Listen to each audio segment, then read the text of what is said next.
নমস্কাৰ। এই মুহূৰ্তত লৈ আহিছোঁ ডিজি নিউজৰ দৰ্শকসকললৈ এটা ডাঙৰ খবৰ। কোটি কোটি মুছলমানৰ বাবে আহি গ'ল ভাল খবৰ। 6 জুনত মুকলি হ'ব ৱাকফ পৰ্টেল উম্মিদ। দেশৰ কোটি কোটি মুছলমানৰ বাবে আহি গ'ল ডাঙৰ খবৰ।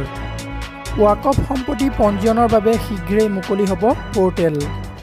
6 জুনত মুকলি হ'ব ৱাকফ পৰ্টেল উম্মিদ।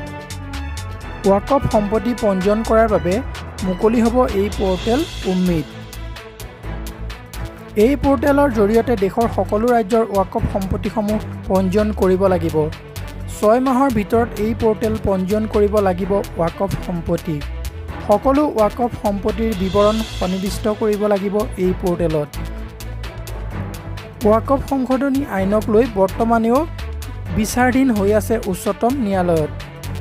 ৱাকফ সংশোধনীৰ বিৰোধী আইনৰ মাজতেই দেশৰ কোটি কোটি মুছলমানৰ বাবে এই ডাঙৰ ভাল খবৰ।